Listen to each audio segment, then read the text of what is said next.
Michigan fans have been reacting not only in person at Lucas Oil Stadium, but all over social media. You can see the excitement.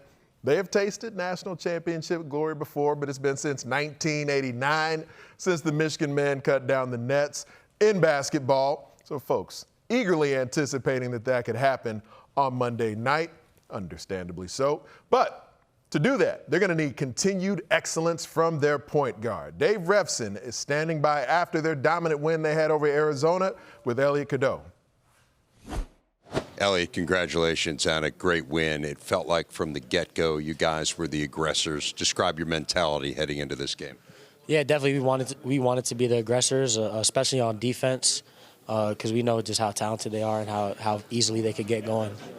Double-double for you. Tell me a little bit about your thought process of particularly a lot of shots, more than you would typically take. Yeah, definitely. I wanted to be aggressive with my shot since they play ball screens like 2-on-2, and they're in a really deep drop. So I felt like I could attack the rim a lot, even though I wasn't making them. I just kept attacking the rim because I knew my bigs would get the offensive rebound. Tell me what was going through your head when Yaxel went down. Just really worried for him. Like, he's our best player, so just really worried. But I knew the next guy was going to step up for us. So now you head into a national championship game with UConn. Obviously a chance to do something that hasn't been done at Michigan in a long time, 37 years. What does this opportunity mean to you? It means everything. Being able to, put my name in history if we win, and just see that national championship trophy would just mean the world to me. What was Coach May's message in the locker room after the game? Just that we got one more, just to let's move on to the next game, let's move on to the next scout, and stay locked in for Monday. All right, well, Elliot, best of luck on Monday. Congratulations on a really great performance, and we'll see you back out here. Thank you.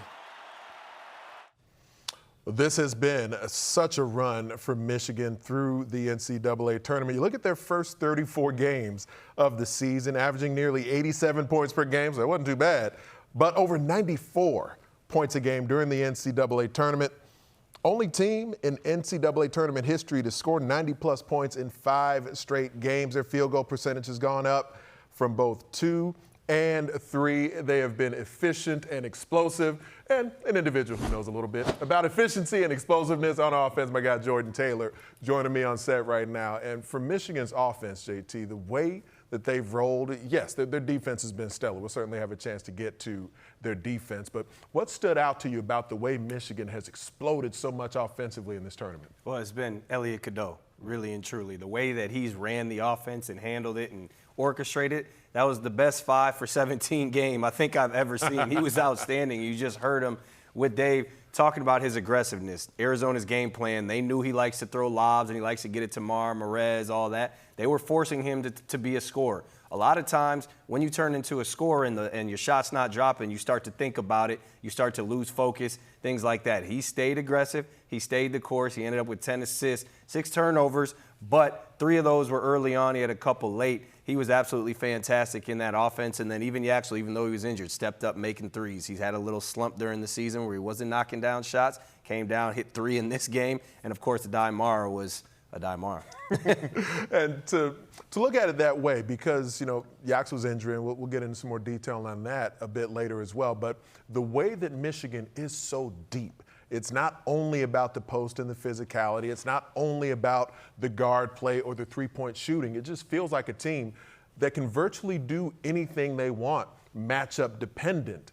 Have you ever matched up with an offense like that has such versatility to it? Well, such versatility, such talent, and such unselfishness, right? You see, again, Yaxel goes down. We talked about Cadeau. He sees everything a step early. You saw some of those passes he threw to Merez running down the court or running to the rim.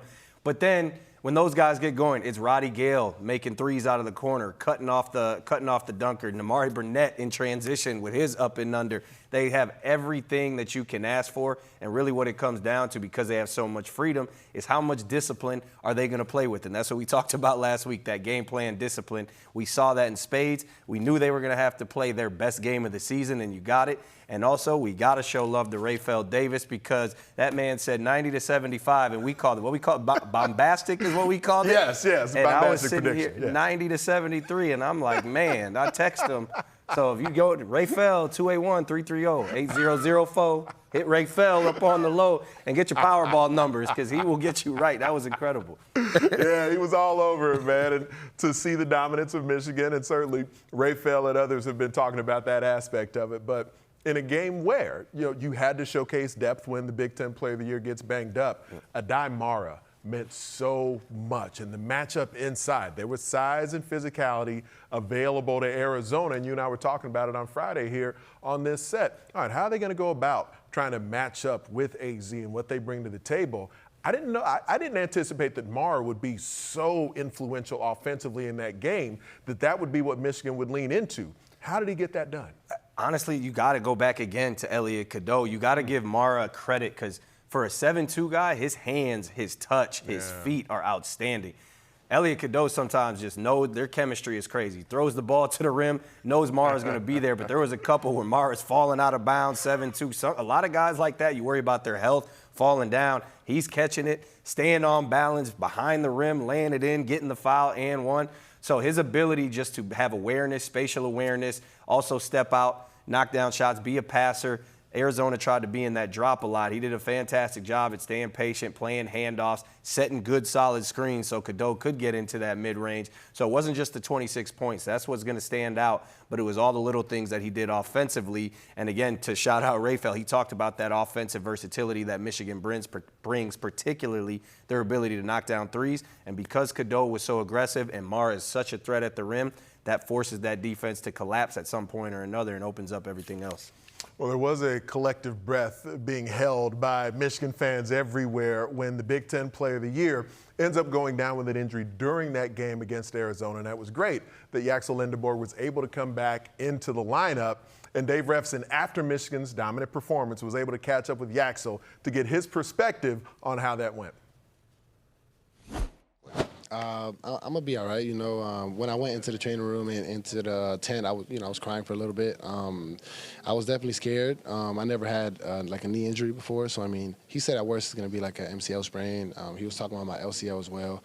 Obviously I re-rolled the ankle too, so it wasn't too pretty, But I'll be all right. I'm gonna push through. I'm a warrior in my mind, so I'm playing Monday night no matter what. When I saw you hit the ground like that, there obviously must have been some pretty intense pain. What was the thought right at that moment? Did you think you were done? Yeah, absolutely, yeah. I tried to walk it off. I couldn't. It definitely felt very weak. I held on as long as I could before, that's why I hit it in the tent. But, man, it definitely did not feel good. Mentally, everything went down for me. I was feeling very sorry for myself, too.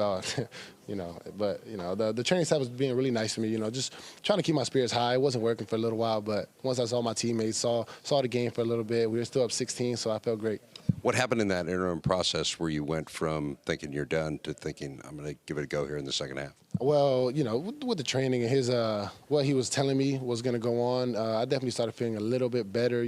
I wanted to test the limit, anyway. So once they gave me the go to go back on the court, they took me away again, and I was like, oh, man, so it must be bad. But, I started off the second half. I insisted as well, so they let me go, which felt great. I wanted to try to see how it felt, just shoot the ball. Defensively, I did not feel good at all, but, as long as they need me to hit a shot in the corner, I got them, Well, all imaging came back clean. He's doing rehabilitation and therapy all day today, and he'll do a little bit of walkthrough and film, but it's going to be taking care of his body and seeing how much he can give us tomorrow.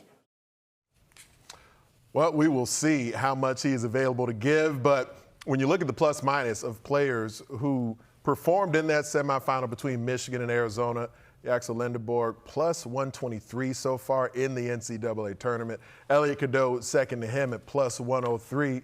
Morris Johnson at plus 81. So Michigan's dominance really showing up in a variety of ways with so many different players who've been impactful in them controlling the action so much.